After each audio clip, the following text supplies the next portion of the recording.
turning it on, I'm on this trail riding my mountain bike for the third time for people that are at home. And I fall over in the middle of nowhere. It's a good thing that there's lots of trail and there's nobody around, because I'm laying on the ground and I feel like I'm a 4-year-old trying to figure out how to ride a bicycle again. The very last time that I was there, I was cruising along, I was doing great. I was thinking to myself, this is going to be the first time that I actually made it across the trail without falling over. And sure enough, right before I get to the gravel parking lot where my truck is parked, there's a little patch of trees and a little bit of gravel, and no kidding, y'all, right before I get to the trees and the gravel parking lot, I fell over. And I'm clipped into my bicycle pedals, which means now I'm laying on my back with the tires of the bicycle in the air like a tortoise on his back going, and I'm trying to make sure that there's no little children around looking at the grown man who doesn't know how to ride his bicycle. And I'm not exactly sure why it embarrasses me so much to fall over on this bicycle, because we're all human and we all fall from time to time. And what I try to remind myself when I'm dusting myself off and getting back on the bicycle is that we're all gonna stumble from time to time. You guys know what I'm talking about? It's not stumbling that really matters. It's actually getting back up after you stumble. And really what's even more important than that is to make sure that you're on the right path. And so here's what I want you to hear from the Bible today. We're going to look at a passage from John chapter 14. And Jesus is going to predict that some people are going to stumble. And he's going to remind them, it doesn't matter how often you stumble. We're all human. We're all going to stumble. It doesn't really matter how often that happens. What matters really is that you're on the right path and that you're following the way home. The way that we're referring to was so significant that after Jesus went back to heaven, his followers called themselves followers of the way. This is how big of a deal it is that we are on the right path and we're on our way home, the real home that we belong to, the first and the most important city. We call it the heavenly city. The second city, this here city, this earthly city that we're in, it's not nearly as significant as the heavenly city that we're heading towards. And today is the anniversary of Pentecost. It's the moment that Jesus poured out his Spirit and his disciples were radically changed. Now, between Jesus's resurrection and Pentecost, his disciples stumbled a little bit. Actually, from the moment that Jesus had his Last Supper, some of those disciples didn't just stumble, they faltered. Some of them fell flat on their face. And Jesus is going to prepare us today for the moments where you're going to fall down, skin your knees up a little bit, and he's going to help us get up and get back on the path when you do stumble. So I want you to hear a couple of things directly from Jesus about preparing yourself for troubled times and for hardship. The song that we just sang from Kayla and the team a moment ago. And then before this sermon's over with, I'm going to give you just some practical advice about how you can get back up after you fall down, because all of us fall down. Some of us, like me, when you fall down, it's pretty ugly. And here's the first thing that I want you to hear from the Bible today. This just comes naturally from John chapter 14. Don't let fear cause you to lose the way, because fear affects all of us. Listen, all of us share different fears. All of us deal with fear from time to time. And I think fear is a really powerful weapon that the enemy uses to cause us to hold back or to cause us to get off track and to perhaps get on the wrong path. And Jesus is preparing his disciples up front when he says this. We're going to start in John chapter 14, verse 1. And I want you to hear this very famous passage. And I want you to hear the tender heart of the king as he prepares his servants to leave them and lets them know, some of you are really, really going to struggle. All of you are going to stumble. Some of you are really going to struggle. And I want to prepare you right now for what's coming in the future. John chapter 14, verse 1. Don't let your heart be troubled. Now, I'm going to keep reading in just a second, but I really need to explain this first sentence. Would somebody say the word troubled out loud? This is the word that the whole passage today hangs on. We need to talk about what that word means in just a second. But what you can already see from this very first sentence is the disciples are struggling with what they've just heard. Now, to catch you up, in chapter 13, Jesus just had the Last Supper. And at the Last Supper, he said, some of you in this room are going to deny me. Some of you in this room are going to betray me, and spoiler alert, all of you in this room are going to bolt on me when it gets hard. And all of the disciples are struggling with what they just heard from Jesus, because he just predicted every one of you are about to stumble. Some of you are going to stumble in spectacular ways, and I need to prepare you before it even happens for getting back up and for dusting yourself off. So don't let your heart be troubled. Believe in God. And here's the antidote to a troubled heart. It's one word, and it's the word believe. Believe in God, believe also in me. To the same degree that you believe in God, I need you to believe in me. In my Father's house are many rooms. If it were not so, would I have told you that I'm going to prepare a place for you? And follow the logic here. If I go away and prepare a place for you, I will come again and take you to myself, so that where I am, you may be also. And then somebody in this room should thank God for Thomas having the courage to overcome his fear and ask this bold question. You know the way I'm going. You know where I'm going, is what Jesus says. And Thomas says, Lord, we don't know what you're talking about. We don't know where you're going, so how can we possibly know the way? We ought to say thank God for Thomas, because if Thomas doesn't ask that question, we don't get this answer from Jesus. How can we know the way? Jesus told him, I am the way, Thomas. Now, don't miss those first two words, I am. Jesus is making definitive statements with these next three phrases, and he is using God's first name. When Moses said, God, I have to go back and tell the people of Israel that you sent me, but I don't even know who you are, so tell me your name. God says, Moses, my name is I am. I was and I always will be. You go tell them that I am sent you. Jesus says, I am the way, Thomas. And oh, by the way, I am the truth. The definitive article in there makes it absolutely clear. There is no competition. I am the way. I am the truth. I am the life. And no one, absolutely no one in human history, the saints of the Old Testament and all of the believers in the New Testament, and you and I and everyone who will ever follow after us, no one comes to the Father except through me.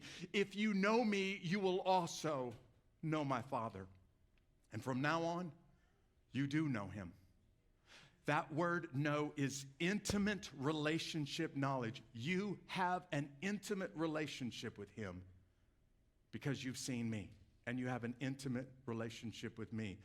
For all of those morons out there, and I don't have a better word to use to describe it, who say that there are lots of ways to God, lots of roads that lead you to heaven. No, there's not. No, there isn't.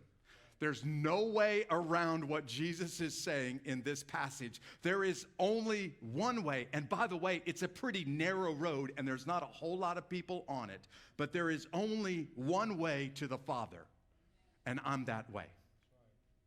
The disciples are struggling right now, and they're struggling hard with what they've just heard from Jesus, because what they've heard is some of you in this room who think you're pretty awesome, you're about to stumble on your face and you're going to betray me. Some of you in this room who you thought was one of your brothers is going to sell me out for a little bit of pocket change. Some of you are going to deny me, and all of you are going to stumble. and I need to prepare you ahead of time for it. And I hope you could hear the compassion in Jesus' voice when he's telling them, I know you're going to stumble, but I'm not turning my back on you. And I don't want you to turn your back on me. I have counseled lots and lots of people in really traumatic, really terrifying situations. Oftentimes, I've had warriors come up to me and ask me some advice while they're in the combat and facing life or death circumstances. And my advice has always been the same. Don't ever make a life-altering, career-deciding choice while you're in this combat zone. Wait until after you get back from combat. My advice is the same every time, and it always comes from countless conversations with people after they get back from combat and they made this tremendous decision while they're getting shot at, and then months later, when the dust settles and the bullets are not flying anymore, they really, really regret the decisions that they've made.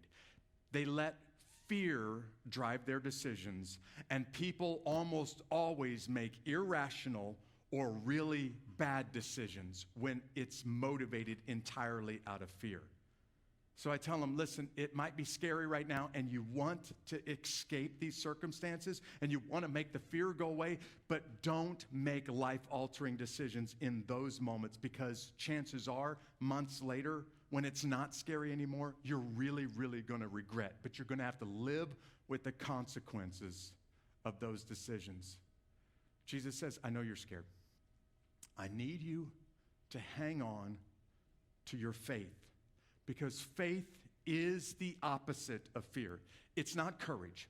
Faith is the antidote. Believing is what's going to get you through the most challenging moments of your life. And then Jesus gives them some promises. Here's some promises that I want you to believe in. I came from heaven to here on earth, and I'm going back to heaven. And if you follow the logic, the one who is going back to heaven will come back again. And when I come back again, I'm coming back for you. And by the way, between now and the time that I come back again, I'm working on your behalf. I'm preparing a place for you. I can't tell you how many times I've heard pastors talk about this sermon, and they've talked about this passage when Jesus says, I'm preparing a place for you, a room for you. And the room can be translated in some English translations, I'm preparing a mansion for you. So I hear all of these pastors talk about what that mansion's going to be like. Do you know that the room word that Jesus uses, it's actually a synonym for the word rest? He's saying, I know you're weary. I know you're tired. I know you're skinned up a little bit because life is hard here on earth. I'm preparing rest for you. And these pastors that focus on the mansion in heaven, I think they missed the essence of what Jesus is saying. Listen to this, y'all. He's saying, where I am, that's where you're going to be.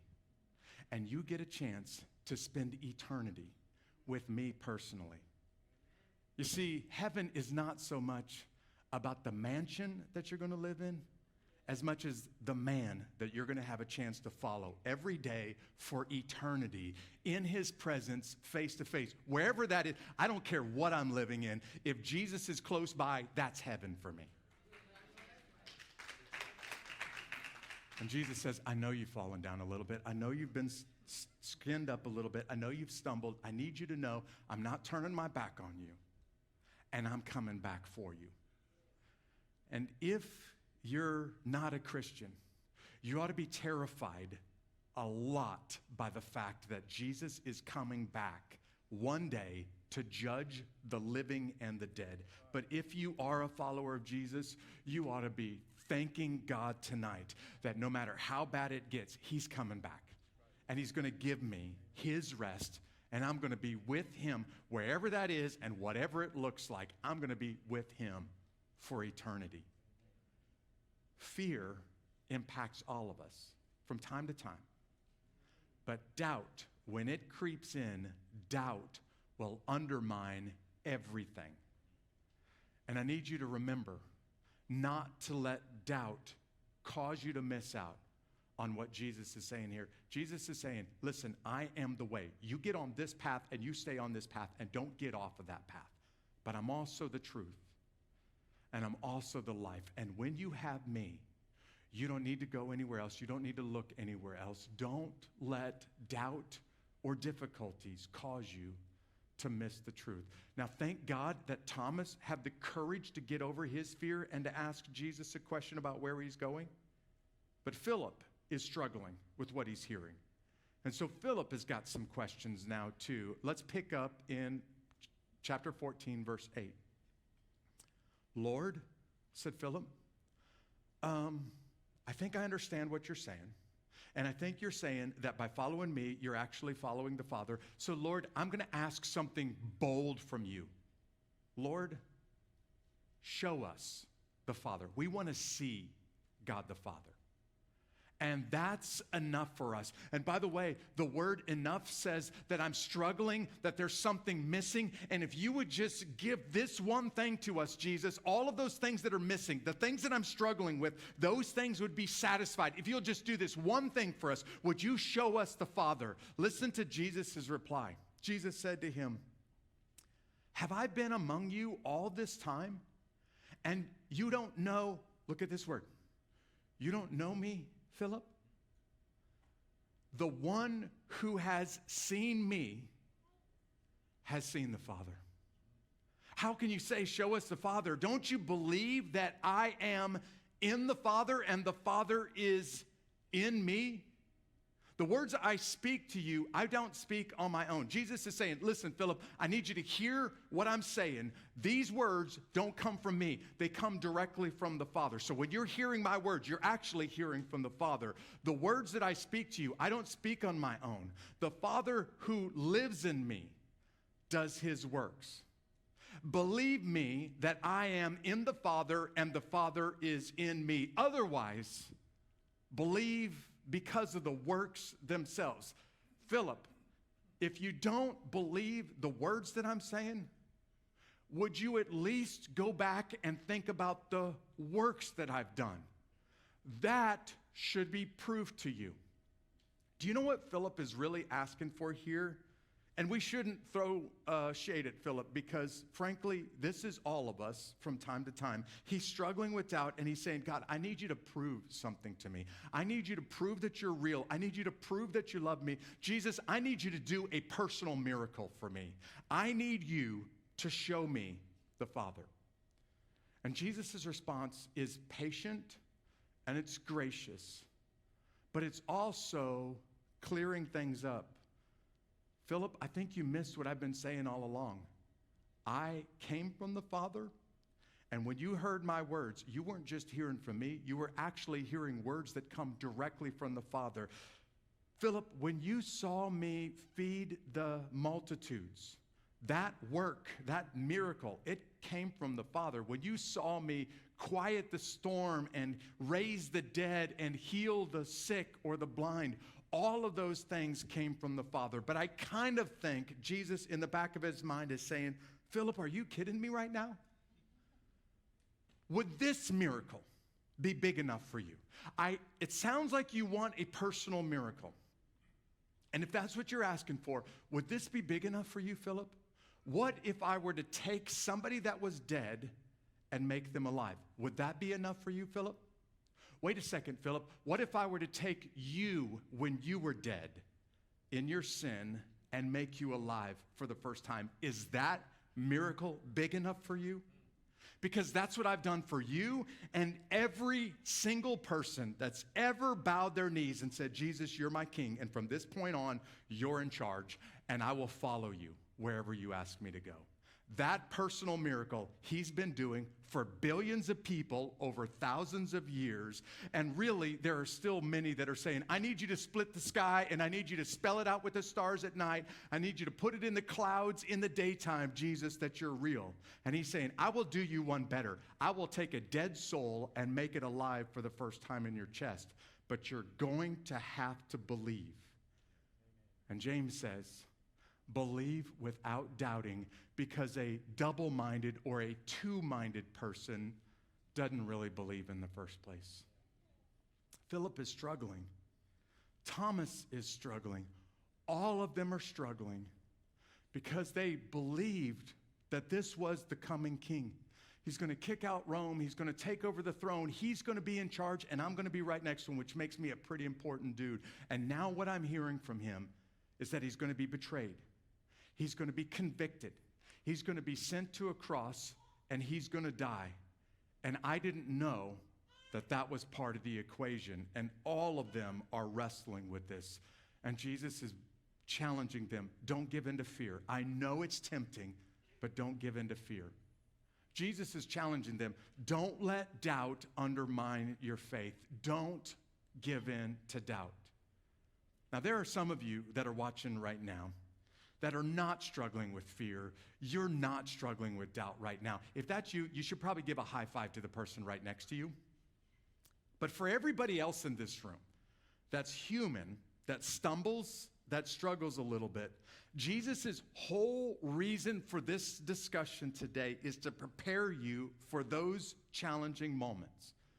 And what I want to do for just a second is to prepare you for the moments that may be waiting for you around the corner. I hope you're not struggling with fear. I hope you're not dealing with doubt right now. But if you are, I want to give you a couple of tools, a couple of things to help you when you're about to stumble. And so I'm going to put a few things on the screens, and I think they just come naturally from what you heard from Jesus today. And I want you to hang on to these things this week before you get into those difficult circumstances, because Jesus is preparing his disciples in chapter 14 for what's coming around the corner. And here's the first thing that I want you to hear. Jesus is the one who left heaven and came to earth, lived the perfect life, lived the perfect example, and then went back to heaven, which means he's ultimately the one who's leading your way. Listen, there are lots of books that you should read. There are other Christian authors, Christian followers of Jesus that you should look up to, but no one should have a bigger influence over the way that you live your life this week than just simply following Jesus. Like I said at the beginning of this sermon, I don't remember if I had my microphone turned on or not. The phrase the way was so powerful for his disciples that before Christianity ever had a name, after his resurrection, but before it became kind of an organized faith, they just referred to themselves as followers of the way. He told me he's the way. I'm just following him. So when I'm following him, I'm following the way. And you and I are still doing today what they started doing immediately after his death and resurrection. Just simply getting up tomorrow and following him and letting everything else take care of itself. And if you're wrestling with how to do that, well, let me remind you that Jesus is actually laying out your path, which means look at the person next to you. Their path is going to be different than yours. He deals with you as an individual. He understands you intimately, which means he lays out a path for you to follow that's probably going to be different than everyone around you, and it's okay that it's different than everyone around you. Here's some good news or some bad news, depending on your perspective.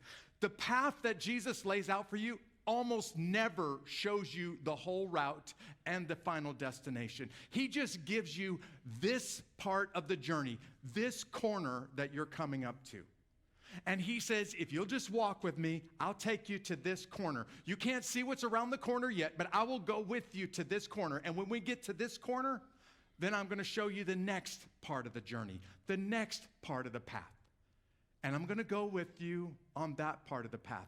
And you're probably like me thinking, yeah, but Jesus, I want to see the whole path. And he's saying, no, you don't. You would freak out if you could see the whole path. All you need to know is that this is what's right in front of you, and I'm going to walk with you. And Jeff, your path is going to be different than the person next to you, because I am treating you as an individual and dealing with you personally. And I'm treating them as an individual and dealing with them personally. It's okay to learn from other Christians, but don't try to walk their path, because that's their path, not your path. And I need you to know that when Jesus left his disciples, he said, hey, I'm going back to the Father, and I'm going to build your future. And your future is with me for eternity.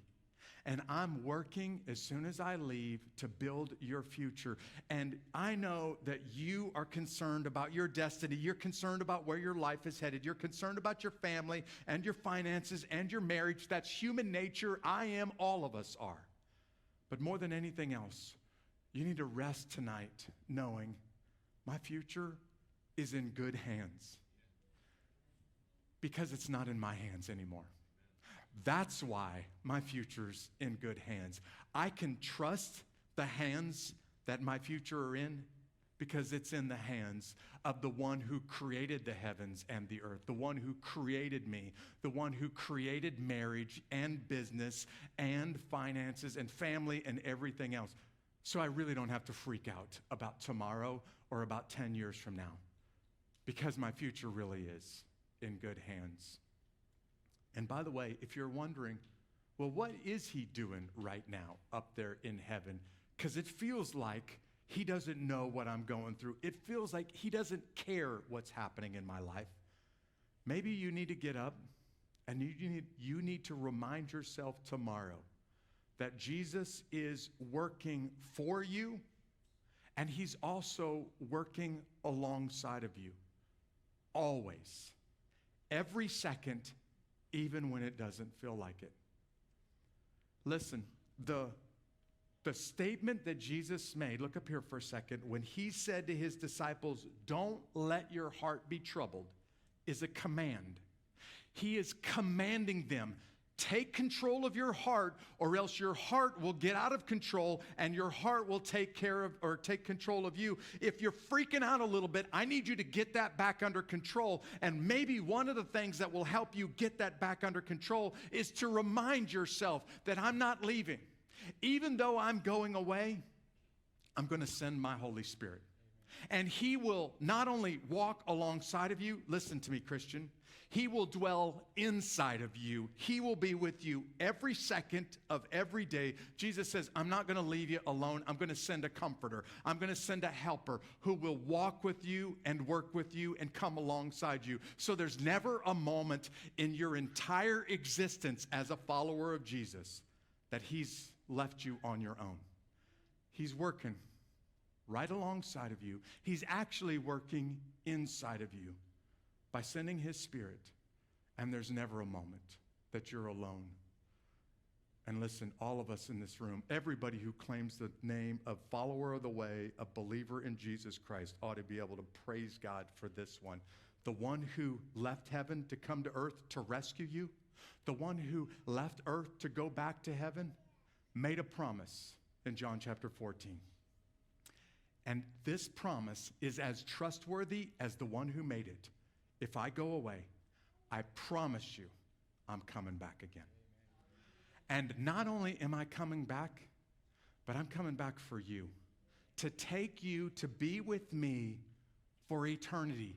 You can take that one to the bank. So when it gets hard this week, when you mess up, when you trip up and you stumble and you skin your knees a little bit, when your heart starts to get troubled, when you're dealing with doubt, when you're wrestling with fear, I need you to get up tomorrow morning and I need you to remind yourself that Jesus is coming back. I don't know when, but I do know you can take this one to the bank. And he's coming back for you personally. And he's saying, I want you to be with me for eternity. Let me tell you how much you mean to me. I would be willing to leave my glory in heaven and come to earth to rescue you. I love you so much that I would become the sacrifice that you need in order for your sins to be forgiven. That's how much you mean to me. And I promise you, even though I'm going away, I promise you that I'm coming back for you. And one day, when I come back for you, you will be with me forever. By the way, when you read the end of the Bible, the promise is fulfilled, and you and I dwell among Jesus and in the presence of the Father on a new earth for eternity. No pain, no tears, no sickness, no suffering. Just us living with King Jesus and following him face to face for eternity. So maybe somebody is struggling right now. And maybe what you need to hear from the Bible today is that you're struggling because your heart is troubled. You're dealing with doubt. You're dealing with fear because you've never had this personal miracle of Jesus taking an old heart, dead heart, and converting you into a new person. He refers to it in chapter 3 as being born again. And maybe what you need is to surrender to Jesus and be born again for the first time. If that's you, in just a moment, I'm going to pray for you. But I do know this, for every Christian, you need a group of brothers and sisters around you who will lock arms with you, who will stay with you, who will help you stay on the path. We call that around here a life group. In fact, in just a moment, you're going to hear from Pastor Troy how important a life group is for you. But I want to pray for all of us. I want to pray for somebody who's